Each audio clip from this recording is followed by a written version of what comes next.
WTMP HD, Egypt Lake, Tampa, and now on 102.1 in Pinellas County. News of WTMP, its officers, staff, or advisors. Like and share, like and share.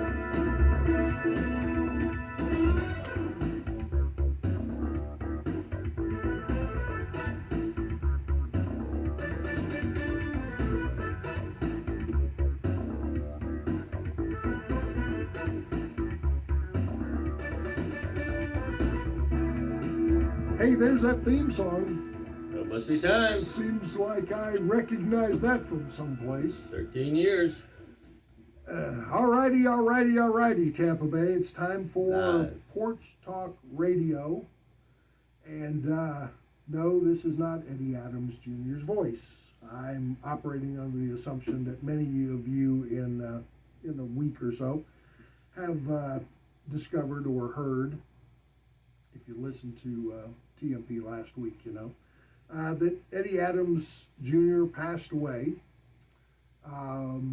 There is not a lot of drama there. He was at home in his famous garden, piddling around as he used to love to do, and something happened, and that was the end. So there's not much we can provide in addition to that information, but we will do a show today and see what we can do to tell you some behind the scenes stuff, some funny stories, and kind of go from there. If you don't know, you never see my face, almost never hear my voice, but I am Tim Horton. I'm the executive producer of the Porch Talk Radio show. Eddie and I built this thing 1,000,000 years ago. This guy over here to my right, if you're not looking at the video stream on Facebook or on the Porch Talk Radio show, that guy over there is Gabriel Phillips, the co-host of the show all these years. All these years. Yep. So Tim Horton is basically our wizard behind the curtain. Yep. You guys have ever seen that show? He's the one that makes it happen for us. All we do is just show up and look pretty. And hope to bring some content. Whether you like it or not. That's right. So we're going to tell some stories, and we'll fiddle around and kind of stumble around for an hour and put a bottle cap on this thing. So let's start at the beginning. Where did you first meet Eddie Adams Jr., or what's your story about how you met Eddie? So you said I only got 45 minutes, right? Exactly. So meeting Eddie, I was at the time working in a call center over on Net Park, and one of the ladies' husbands had heard that I could be a conservative, and working in call centers, you always keep quiet to yourself for the most part. And so one day, I was leaving a shift, and he caught me outside on the side. I said, "Hey, are you Gabriel Phillips?" I kind of looked and hesitated. "Yeah, I think so. How'd you like to do radio?" Are you a process server? Are you yeah, you know. Are you a detective, or are you an angry husband? I took care of that warrant. Anyway, so I said, "Yeah." He said, "Would you like to do radio?" Sure. Well, let me have you meet. This guy's been looking for somebody like you. And that was all I knew. Go to this address and meet this person. His name is Eddie Adams Jr. And he's looking to put a show together. And he's needing a counterpart, per se, another conservative on the show with him, and go back and forth. So I said, all right. So I the following day, something like that, I communicated with Eddie and set up a time, went to his Eddie Adams Jr. Running for representative at the time. Yep, the congressional office in Templeton. 13 years ago, and back when it was there. And we kind of sat down for a few minutes, and Eddie just didn't really waste much time. He was always busy. Well, this is what I'm thinking on doing. I need you to be ready, and we'll go from there. And that, folks, was my training. Next thing I knew, within a month or so, he called me up and said, "Let's go. We're ready now." And he said, "You sit there. I'm going to sit here, and I'm going to talk about some stuff, and you're going to add something, because you probably know the same people I do." Because at the time I was very involved in the political system here in the Tampa Bay area. And I said, okay. So that was, yeah. So I sat there first day, we kind of started going through it. And he said, all we're going to do, we're just going to talk to the people. Yep. We're not going to have to make up anything. If we're just going to talk. And you dig into what people you know. Let's talk about that. And that's what we did. And that's what you did. And 13 years later, boom. Yep. Well, this trivially doesn't matter, but my first career for 20 years, I built radio stations. I was a program director, I was a group vice president, I was a DJ, I was a music programmer. So I had a lot of newbie training. I just got a college degree in journalism, and I think I want to be a DJ radio star people in my life. And so that's what I used to tell folks. Sit down and pretend you're talking to your mom.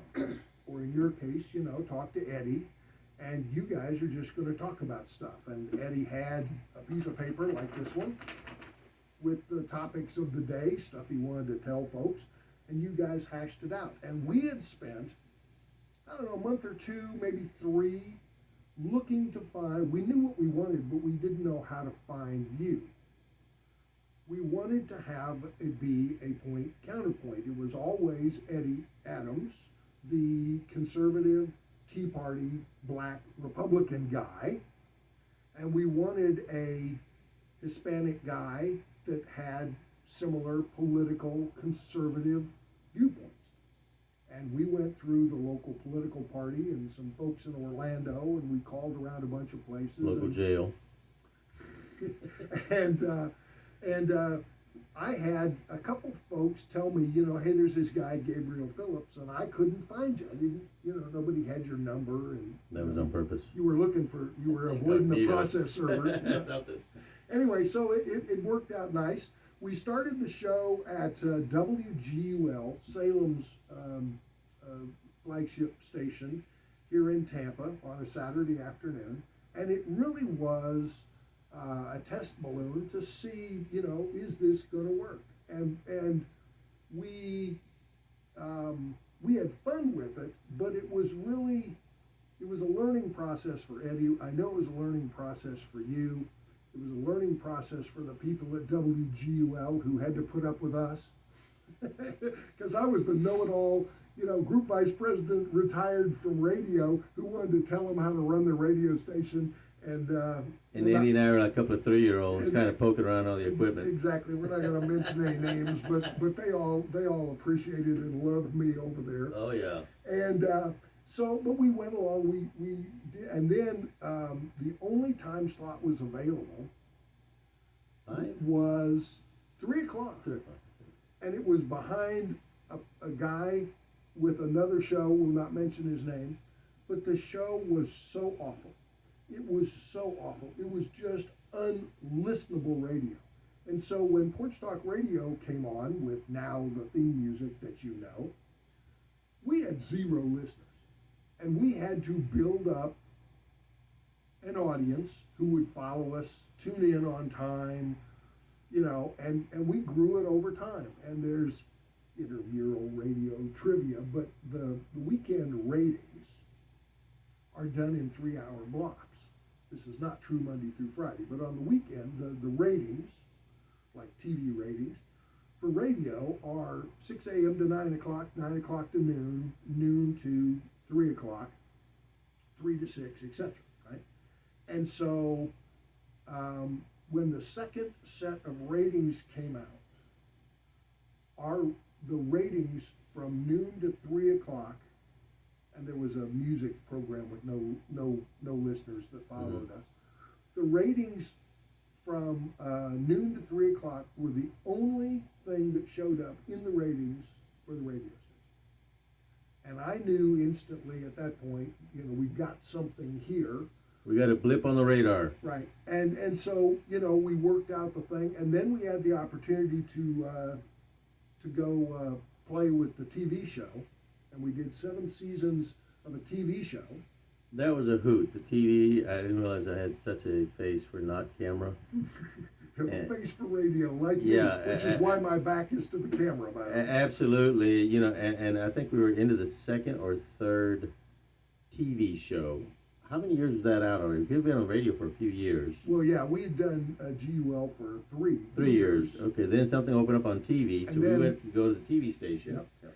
And after the second show, for some reason, I was aware that I needed to coordinate with Eddie on what he was going to wear to the next show. So I called Eddie.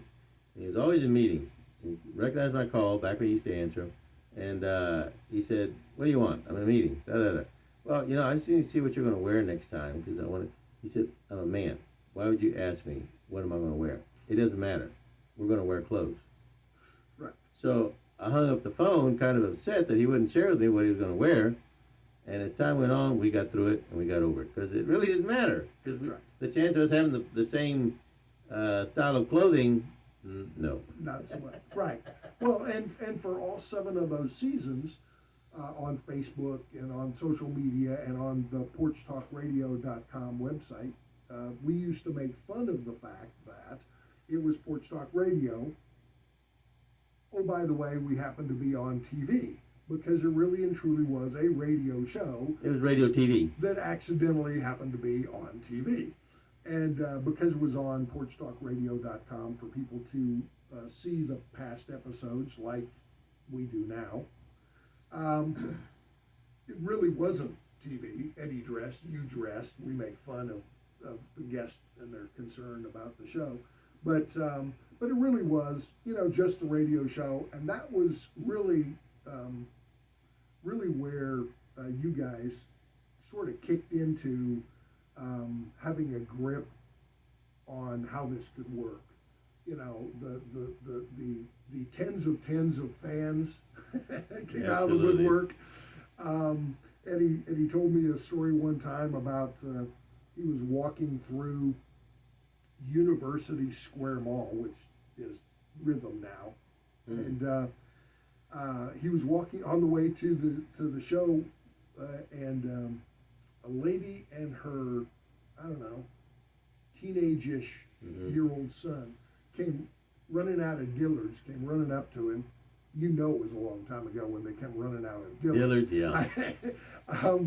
And it came running up to him, and they recognized him and his TV show, and they had no idea that the broadcast facility, the TV studio, was upstairs in the mall, and that they saw him, and they were on their way home to make sure that they saw the show. Did he sign an autograph? Eddie was so excited that he recognized that it was real, so to speak. And then the other thing is, most of you know, because lately Eddie has made it a point to let you know that he funds the show. But Eddie funded the show on purpose because, as you might imagine, as the evil black conservative Republican guy on WTMP, we would get the haters show up and start calling the advertisers. We love TMP. It's been great being here. Eddie loved it. It has been spectacular all these years with Howard and the guys and Neil that owns the place, and we really appreciate it a bunch. In the early days, the original plan that Eddie and I had before we found Gabriel was to be on WTMP. Oh. But in those days, there's no way that TMP was going to put Eddie on the radio because he was a black conservative Republican. Now, people forget today because it's not rare, but when that happened, Eddie was one of 3 black Republican national figures. J.C. Watts, Alan West, and Eddie Adams Jr. And that was it. There did not exist any black Republicans any place, which is not really true, but high profile. That was the 3 of them. And people also don't remember that Eddie was part of the very early stages of the Tea Party. Oh, that's right. Tea Party, remember? Taxed enough already, Tea Party. And Eddie was a speaker at the very first National Tea Party event, which occurred in Tampa, downtown at Gaslight Park. And the second one ever was in Orlando. And the third one ever was the famous big deal one that people think was the first event in D.C. And Eddie was on stage and a speaker, part of that.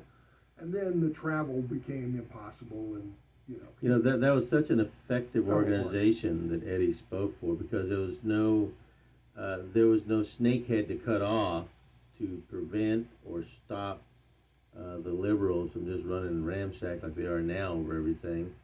And Eddie really believed that we do needed a voice to be heard, and the foolishness needed to stop. So he was very much. In fact, we had the lady, Miss Rosh, not Rosh, but that lady that ran the Tea Party here in Tampa. Sharon and Karen. Good old Sharon and Karen. Yeah. We had them at the other radio station, WGUL, come and speak a time or two when it was all up and running strong. Right. And again, it was a very effective the way the whole thing was put together, because there was no one central location to go after and kill it. That's why it took it a while until the IRS finally figured out we'll just stop the new ones from coming in. Yeah, and that was political. And audit the heck out of the old ones, yeah. So the point about the advertising was that Eddie took it over because there was nobody to, and he used to make this joke, you guys all remember, but he would make the joke about call up and complain to the advertiser, and he would answer the phone, hello, this is Eddie Adams, because he was the sponsor. But we did have some over the years, and we really love and appreciate them. Mm-hmm. Todd Jones is a property appraiser. Oh, that's right. In Hillsborough County. Great guy. He ran for office once, but Todd was great, and he supported the show. And then Christine at Blooming Days Flower Shop. Write that down if you're going to attend the services or you want to send flowers or things like that. Blooming Days Flower Shop on Facebook and bloomingdays.com. Christine has supported the show for years. Wonderful lady, strong lady. We love her. She loved Eddie. And when we did the TV show on those Saturdays, it was part of my routine because, producer Tim had to take care of all this stuff. But I would drive by her flower shop Saturday before the show and get the flower arrangement of the day, and we would put it on the TV on the table that everybody would sit around, and it was the little ceramic vase that held the flowers. How come I never got one of those? And they had the Mother's Day and the Father's Day and the one that looked like a little Jeep, and they had one that was an elephant, and all these different little. And so after the show was over, I would pick it up and I would take it back to her. Oh, no wonder I never got one. Because they would reuse and recycle the vase, right? It wasn't like they were. No wonder I never got it. I was going to complain to management. And so Christine was great. And then last year, we fell into, because Gabriel and I do work in the employee benefits and the Medicare, Medicaid space and health insurance space. And we got the National Savings Club to come in last year to do some sponsorship that this year would have again started next month as the Medicare season gets started for enrollment. Those of you that don't have to deal with Medicare don't know this, but there's a season, the last 3 months of the year. And so they were doing some sponsorship, and they're great, good fun. In fact, your mother-in-law. My mother-in-law has actually used the plan. Uses it. Yeah. You know, folks, for you to hear about people trying to advertise for other things, they don't know what it is. The National Savings Club, which is still on our Porch Talk Radio page.com, down at the bottom right corner. Yep, go to the home page, scroll to the bottom. There's a logo that says National Savings Club of America. Click it, and it'll still take you to sign up. That's right. And my mother-in-law has actually used it a few times. She's done telemedicine off of it. She was feeling ill one day, and she didn't want to go sit around in a doctor's office. She was able to, from her phone, call the telemedicine service and get a doctor called her back within like 5 minutes. And she told her what was going on. He diagnosed it right there, prescribed something to the local CVS. I went out and picked it up, and with her card that she is a member of this club, she actually got 50% off of the medication as well. So dental, vision, chiropractor, all that stuff is included in these plans. Again, dental, vision, medical, chiropractor, whatever else you need there. The plans cover a majority of everything. It is a network-driven plan, not insurance. Insurance, most people don't want to make a house payment or car payment for insurance. The whole family don't even need all the Social Security numbers. $29. So it was just a deal, and it's still a deal today. And as inflation goes up, the value of dollar goes down, down, down. So if you don't have insurance, side story, they're a sponsor, disclosure, but it's good stuff. And so if you don't have insurance, or if you're a small employer with 3, 5, 8 employees, maybe all of them are part-time, Mm-hmm. you need to take care of your people because they calling in sick. They're not getting anything done. This National Savings Club of America thing works for, those micro, tiny retailers too. Absolutely. And if you do have some high deductible health plans, I know people got $5,000 health plan, $10,000 deductibles. Most people don't have that sitting around. This is a great supplement. If you're on Medicare, this is a great supplement because the dental, the vision, it's included. They actually use the Aetna network for the dental. So again, a lot of great coverage. It doesn't matter how many times you use it. It doesn't matter what you've done in the past with your health coverage. If you have old bills, medical bills, having this plan, they'll negotiate those down. They negotiated my mom's past bills, stepmom's about 75% down. So again, it covers a lot, folks. Go to the website, please, porchtalkradio.com. Scroll to the bottom. Is it in the right corner or the left corner? I don't know, it's at the bottom. It's at the bottom, I think on the left. And then our most fun sponsor was one that you guys knew we did, but wasn't real high profile, and that is Paul, the director of the Florida Strawberry Festival. Yeah. Really loved Eddie, loved what we were doing, and so he gave us sponsorship. Oh, and, tickets. And we insisted upon making commercials and running them both on the social media and on the radio show because he gave us a lot of tickets that we gave away to you. Mm-hmm. And they're not free and they're not cheap, but Paul went out of his way because he loved Eddie and said, here, do this. This is fun. And so we gave him free advertising, whether he wanted it or not, and ran their commercials that you heard every once in a while. And he invited us. We'd go out to the media dinners and get a free Outback Steakhouse dinner and a little mini concert. And we did a show. We went out and did a show there one time. And Paul thought that was a great idea, and I coordinated it. And Eddie said, well, sure, we can do that, and let's take Gabriel. And we went out there, and then they decided, not so much do we want this again. It was really good. It was really funny, and it was great. It was funny, kind of. But it was a lot of work. For me. Well, it was funny kind of for you because you got a sugar coma. So they brought out, while we were doing the radio show there at Strawberry Festival, they actually brought out a huge plate with a strawberry. It was like a triple stack strawberry shortcake. And they set it down in the middle of the table, and Eddie, being the smarter of the two, me and him, said no. And that was the end of it. And the next thing I know, check the video. Oh. Okay, well, check that. Yeah, so Gabriel said, well, I'll eat it. It was like Mikey with the from the TV commercial about the cereal. Let Mikey eat it. And so Gabriel sat there and slowly, gradually ate this entire elephant ear, ladled on top, strawberries, powdered sugar. Absolutely. On top. Oh my Lord. And after about 10 bites in, you could see the eyes start to glaze over and the coma began to kick in. I was fine until I stood up, and all of that sugar hit me at one time, and I had to hold on to the table. Meanwhile, Tim, I could feel his concern as he was laughing his butt off, going, I told you that, and Eddie just looking at me, shaking his head, going, yep, that's why I didn't touch it. So I finally came to my senses, per se, and walked on slowly. Yeah, it was good fun, and we, I'm kidding about not going back. We had intended to go back, especially during the era of the TV shows. We had planned to go, but it is really a lot of work, and you liked it. The reality is, I'm by myself.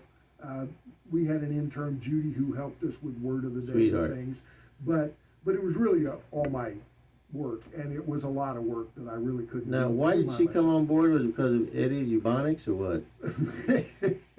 So, yeah, Judy was fun. So we're doing the TV show, and the USF media folks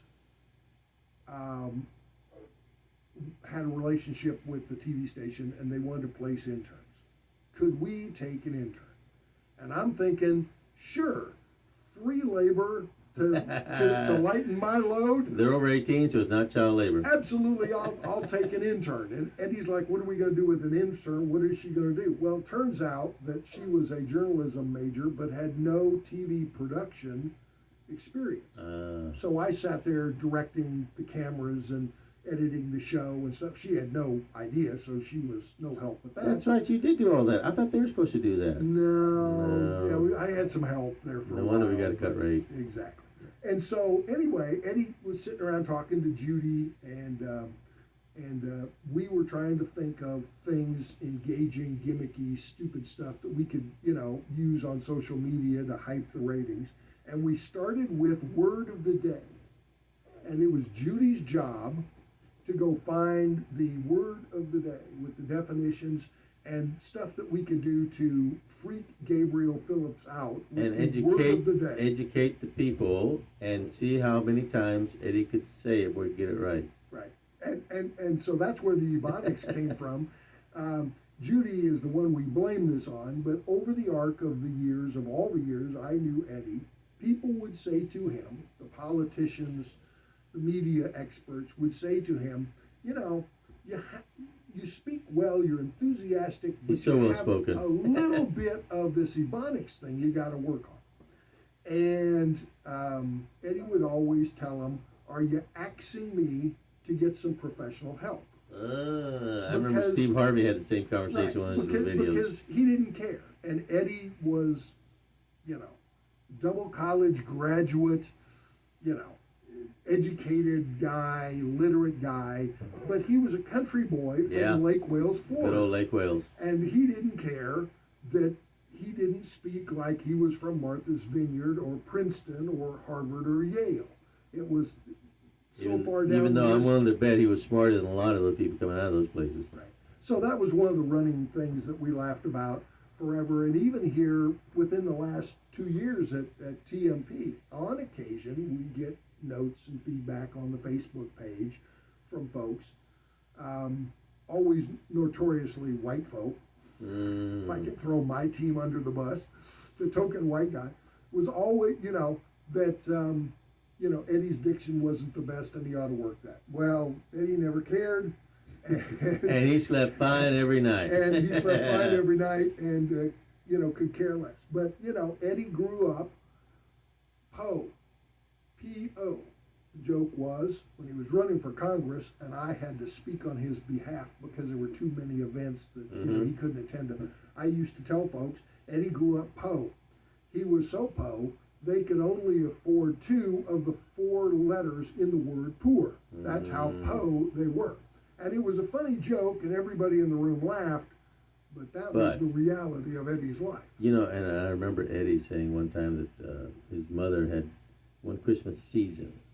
He was the oldest, right? He was the oldest out of all of them. Yep. How many? 5. 5. He was the oldest out of all of them, and he remembers his mama telling him one Christmas that she only had so much money to go around to try and get some presents, and there wasn't any for his. And Eddie, even at that young age, I understand, Mom. It's okay. Yeah. And for all of us that have been spoiled, always, you get toys and whatever in your kids, and here's someone that sees his brothers right in front of him getting toys. Right. He might be the one handing it to them. Sisters, yeah. But then he doesn't get one. And he would not deny it, and it would come up occasionally, but he didn't make a big deal out of it. But, Eddie was in the fields, picking when they paid by the bushel. You go out in the fields and you pick a bushel full and turn it in, and they keep track, and at the end of the day, 6 bushels, and here's whatever paid, I don't know. Yeah. I mean, I didn't Had have to that. be pennies on the dollar. Yeah, so Eddie was poor. He came out of school, scholarship, got to USF, and worked his way through, microbiology degree, ended up at Tampa General for 20 years in the biology lab. So, when he was talking about the Chinese thingy that we're not allowed to talk about anymore, you know, he knew what he was talking about. And then towards the end of that, went back to college, got a master's degree in architecture, became a professional architect. How old was he then, you think? Oh, he was 35-ish. Oh, okay. 40 when he, Still teachable. When he changed. Yeah, absolutely. So we had, you know, and we had that in common. He had two really distinct careers as I did. I mentioned it, but I ran radio stations for 20 years before I got out of that bunch of stupidity and moved on to other things. So it was always fun for me to produce the radio show because it allowed me to play around with radio again and remember the fun times in my personal life and to brag about how smart and a genius I was in my career and didn't have to justify it. So that always worked too. And so during the TV era, that was a tough era for me. That was a tough era. We really streamlined the show. We went from the word of the day to this day in history, which we're going to do today. Don't worry, we're going to do one last this day in history. And then we finally figured out a way to get to WTMP. And in fairness, in the early days here, y'all loved hating Eddie because he was the evil Republican. But pretty quickly, you realized that he was all about the community, not about regurgitating the official line of the Republican Party. Never, ever did you see or hear Eddie recruit for the Republican Party. Just recently rebuilt and restarted the Hillsborough County Black Republican Club. Was president for a long time of the Temple Terrace Republican Club, and if you ask, he would invite you to his meetings. But, you know, we never were here recruiting for the Republican Party, and we're not apologists for the Bush era or I think or Trump or any of that. I mean, Eddie's approach was, let me bring the truth out. Yeah. And if you don't like it, that's on you. This is what's factual. This is the truth. And if you're upset over it, you're angry, whatever, that's completely you because you just don't want to know. In fact, you know, earlier, the Martha's Vineyard situation, that was pretty terrible for these rich people. In fact, Obama's got a 8 or 10 bedroom house in the same place. I didn't hear him open up a room for them. So all these immigrants came in, and then they were quickly bussed the hell out. That's how much Martha's Vineyard really cared for it. So I'm like, well, they're a sanctuary city. Should they've made room themselves? But they can't do that unless the people doing lawn care. It's not going to happen. Well, so we had a lot of adventures. We had great fun.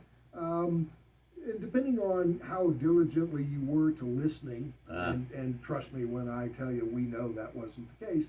But you know, Eddie, in his way, was very famous and very well known in places you would not expect. Back to the Tea Party thing. Newsweek magazine that year did a weekly issue about all these Tea Party crazy people. Oh, no. Now, that's not exactly what the issue was, but that's what the issue was. And Eddie was the only person, the only individual featured in a full-page feature. They had, you know, pictures and little bios and quotes from I didn't know that. I missed that. Well, I'm jealous now. Oh, you remember, you just forgot. Yeah. And he had this big photo of him standing there, you know, with a big smile on his face and all the quotes and the little bio piece and the Congress thing and that got the attention of Fuji TV in Japan. Because wasn't that planned out or no? I remember something going on no, there. It was. It was planned. Yeah, Eddie and I got a reach out from Taro Kimichawa. And Taro Kimichawa would be the equivalent of like the Walter Cronkite or the Dan Rather of Japanese network TV. And he wanted to come over, and he was going to spend however weeks in America looking at this Tea Party thing, this crazy Donald Trump guy thing, you know, this American politics conservative movement thing. And because of Newsweek, he found Eddie and came to the WTMP studios when they were on Armenia Avenue. You were out traveling for work this episode and don't remember the show. they came and they were going to interview Eddie on TV, 60 minutes-ish, sit 2 chairs, that kind of interview at the radio station after the radio show was over. Mm-hmm. And Eddie said, "Oh no, we're not doing that." "Oh no, we're not doing that." And this episode, by the way, is on porchtalkradio.com. If you want to go look at interesting old shows, click that button. How long ago was that, you think? Oh, it was 18. It was 18. 2018, okay. Yeah. And so we drug him into the radio studio, and all of his TV producer camera people that I never had. Yeah. Damn it. When we were doing TV, where was my crew? Exactly. Were there filming this thing, this train wreck between Taro and Eddie talking live on the radio. And so, things like that. We were in Miami when Michael Steele was the chairman of the Republican National Didn't do a Porch Talk Radio down there, did you? No, we never did the show down there because we didn't have any of our toys, and we didn't have it planned. And then Michael never came here. I was friends with Ken Melman, who was chairman for a while, and he never came to Tampa. We tried often to get people to come, just so you know, but we, Eddie and I, let's call it me, had rules about interviews. And we almost never interviewed anybody on the phone. That's right. You know the flow, you know the show, the guests and the people that come in, they come here and they sit in that chair. And if they can't, won't, don't, ain't gonna, or are unable to come and sit in that chair, No problem. then, thanks a bunch, we'll do something else. We'll talk about you behind your back. But we're not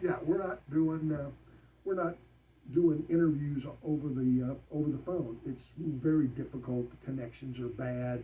It's hard to listen. It makes for awful radio. Tim, real quick, I just want to put in for you the fact that Eddie and I, we'd have these ideas of what we wanted to do, and we knew that we always had to run it past Tim. He was the gatekeeper.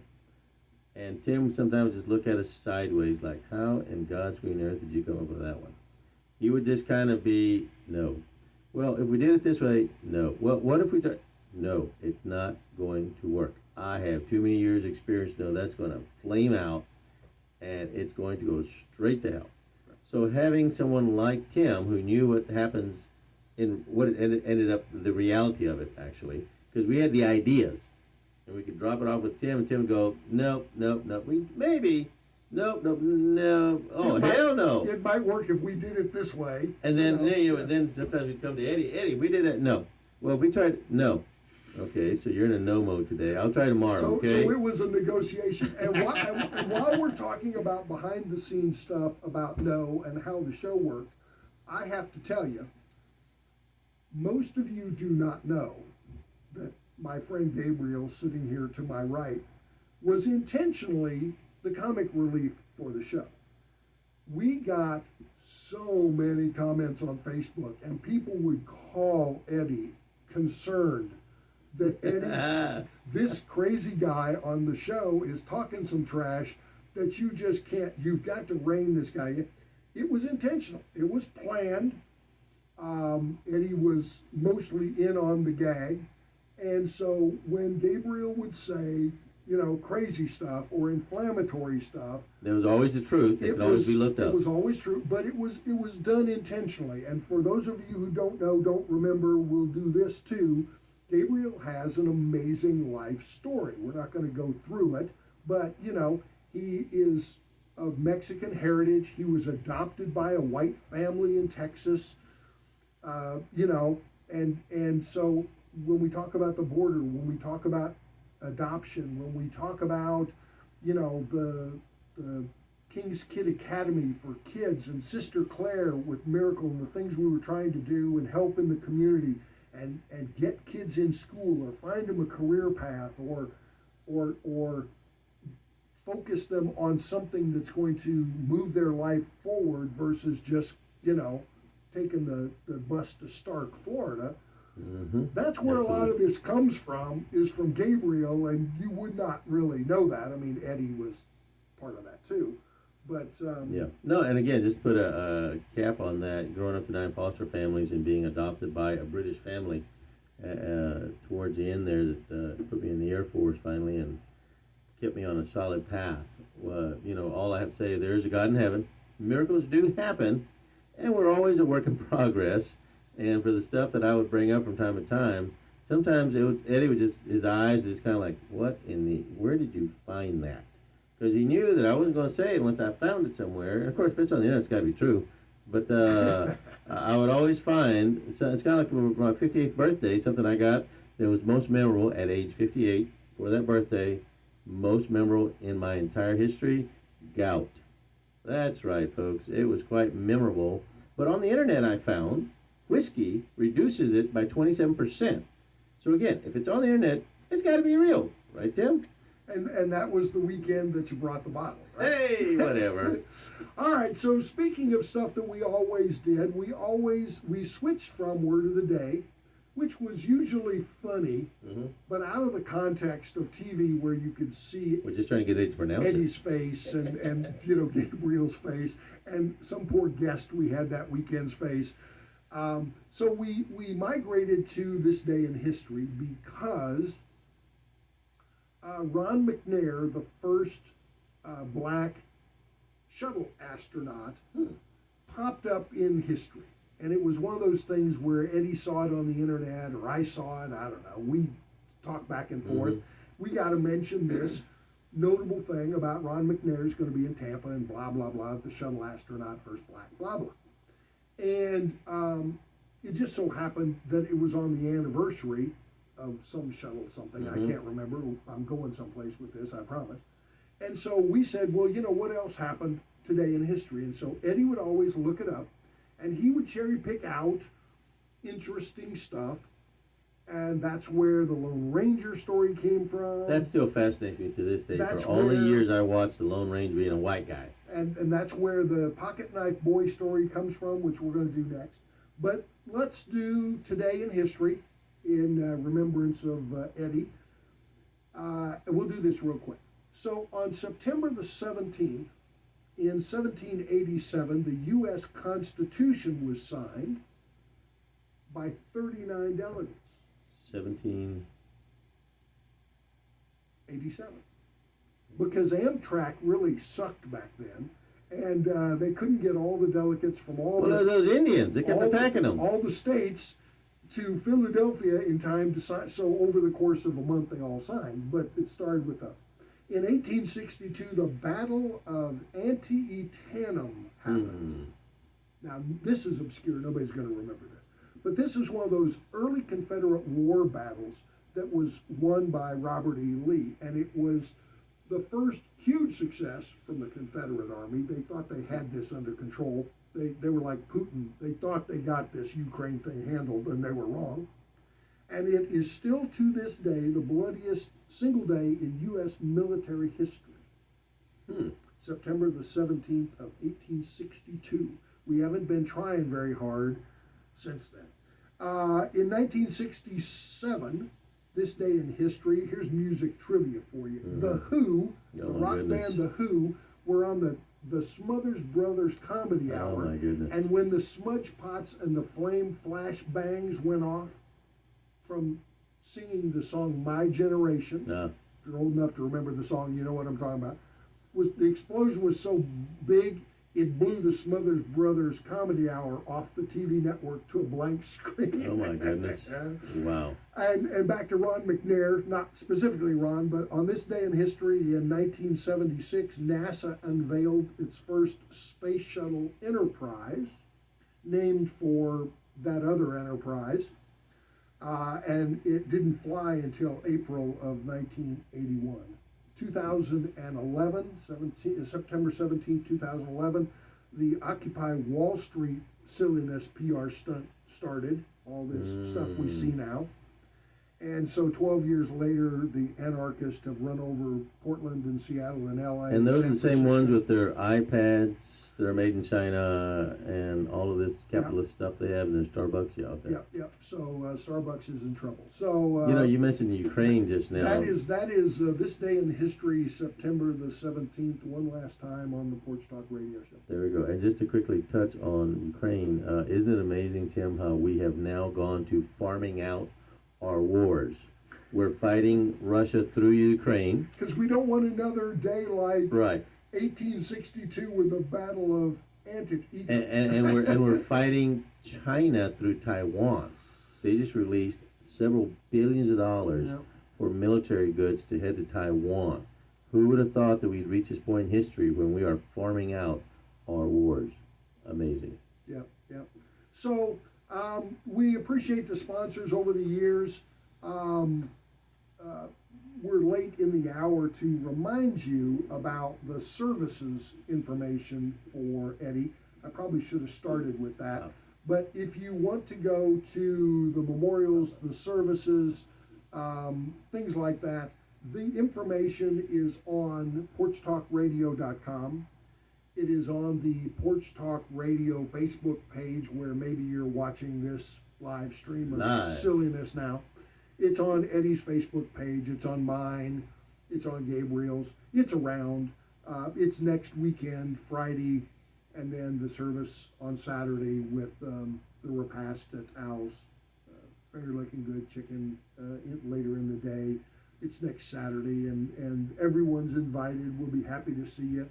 There's no, great big huge pressure to attend. It's one of those things. But we expect a lot of folks. Pretty huge turnout. And and we really and truly appreciate the way that WTMP sort of took us under the wing here. We know that it is generally true that all the listeners to this show are seriously Democratic voters. And that's okay. We were just bringing the truth to you. That's it. But a lot of folks, got past it and realized that, Eddie was working for the community. So when Fred Hearn came in to talk about I love Fred Hearn. The Tampa He was Bay great. History Museum and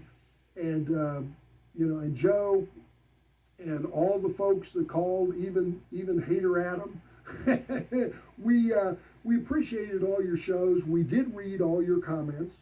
We didn't live respond to the Facebook post because, again, guess who only has two hands?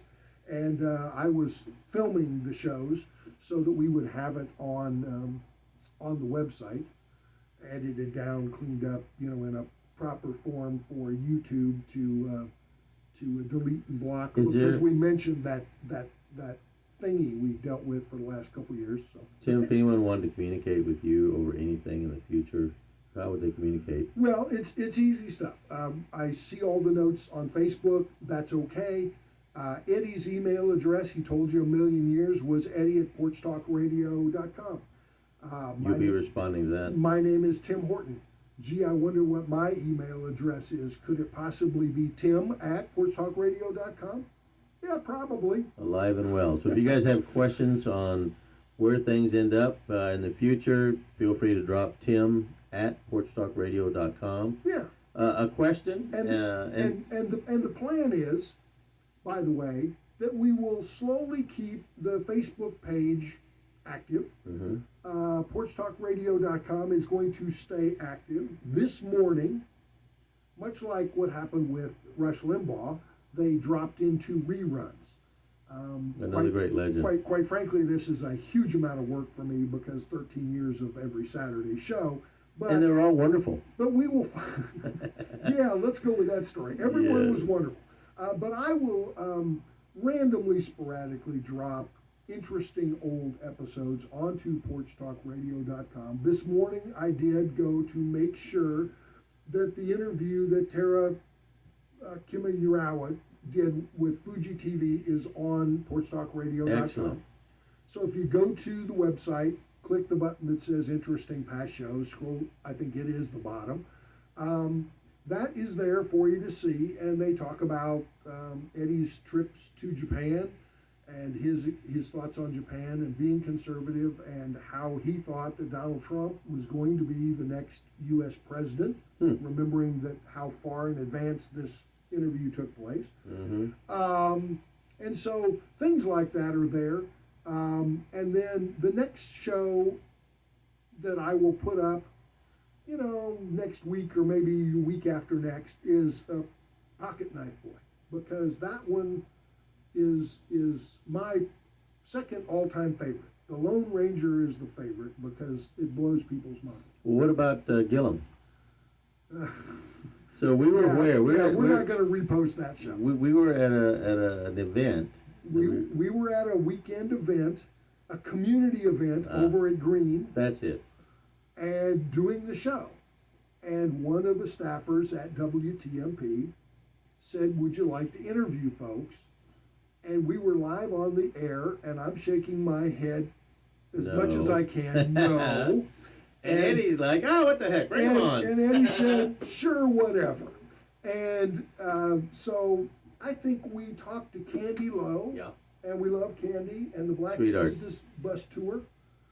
And then we got on to something else. And we look up, and here comes unnamed WTMP staff helper person.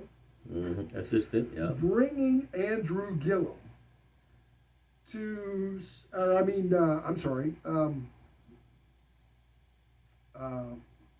sit down with us at the event. Not Andrew Gillum. Yeah, Andrew it was Andrew Gillum. Yeah, Andrew Gillum. The one that we had just trashed for the last several weeks, and he was such a rat. To sit down and interview us, and we had already talked about, all of his problems with the local government in Tallahassee and stuff crack, on a couple weeks prior shows. Yeah, and he walks up and plops himself down. No idea. In the interview, and he has no idea who we are. That was funny as hell. I'm staring at him. I look at Eddie, they look at me like, uh-oh. And we just go for it. And we all know exactly who he is, And Eddie was gracious. Let's call it that. Very. And all of you know, whether you do or not, you need to know that Eddie intentionally never said terrible things about other politicians. And there were more than a few, Charlie Crist, where we could say from firsthand knowledge, where we were in a room having private conversations of 4 and 6 people at a time, Charlie Crist, that we knew they were awful weasel people, Charlie Crist. Just come back. And so, but Eddie would never, and he's not here, so face to face, he would never do it. So I broke the rule, Charlie Crist, by mentioning somebody, Charlie Crist, who is just an awful politician. Below the belt. But Eddie never would, and that was the way he was. That's the way he ran for Congress. That's where he rolled. Which didn't help his friend Tim trying to get him elected to Congress, because we couldn't say things about other candidates. Even if we were honest. But that was his rule, and all the years that I knew him, 18, the rule was he and I would talk about it. He would talk about it with other people. We would discuss it. He would think about it. And then he would decide what we are going to do. And it was his show. It was his congressional campaign. It was his life. It was his name on the letterhead or the campaign sign or the radio show or, so it was his name, not mine. And so we always did what Eddie decided. And that was true from the very first time I met him. You told your story. I'll tell mine real quick, because we got some love to throw around here. Years ago, I had given up doing consulting work in D.C. for the Republican Party, teaching campaign operations for senatorial and congressional campaign races. It was not a big deal in my life, but I did some. And I'd given up frustration. I was annoyed. There weren't good people that I believed in. And so I'm sitting at home twiddling my thumbs on a Saturday, and I get a phone call from one of our friends who has also since passed that we love, by the name of Rod Hirado. And his wife, Dr. Mel Hirado, later became the mayor of Temple Terrace. Yeah. But Rod called me on Saturday, this particular Saturday, and says, what are you doing? Nothing. Come over here. I got somebody I want you to meet. Okay. And so I drove out to the corner of 56 and Bush in Temple Terrace, and they were all standing around waving political campaign signs. There you go. For all that cycle of the Republican candidates. And Eddie was there, and he had just decided that he was a Republican. He's told this story on the air several times, but he compared the two platforms, Republican, Democrat, side by side, and thoughtfully decided, not so much do I believe the stuff on that one, but this one over here, I can kind of deal with this. Yeah. And so he decided that he wanted to be a Republican. He changed his registration and decided that he was going to be a Temple Terrace city councilman. And the joke I used to tell folks is nobody knew who he was, so he finished 7th in a 5-man race. But we fixed that, and he came back later and decided he wanted to run for Congress, and we didn't get him elected, but we tried real hard, and because we couldn't go to D.C. and fix things, Porch Talk Radio was invented so we could hopefully positively impact the community and bless it with Tampa. Sponsors too. Remember? Yep. And we appreciate all of our sponsors. One last time, real quick, if you want to do flowers, Blooming Days Flower Shop, Facebook, bloomingdays.com is fine, and National Savings Club is on the homepage of the Porch Talk Radio Show. If you don't have any health insurance and you need some, or those kind of benefits, go look and check that out. The link is there. The video is great. There's a lot of good teaching on it, folks. If you need to learn how the stuff works, please go to the website. It's on porchtalkradio.com. Scroll to the bottom. Click it. It'll take you right in there. If you like it, again, family coverage for $29. Everybody in the house. If you don't have a social security number, it doesn't matter. So we'll see you around Tampa Bay. We do love you. As always, yes, we do. Eddie said, we love you, Tampa Bay, and that was very true. Thanks to WGOL for allowing us to learn, the TV folks and all the people at WTMP. There you go. That's it for Porch Talk Radio. God bless America. See ya. Boom.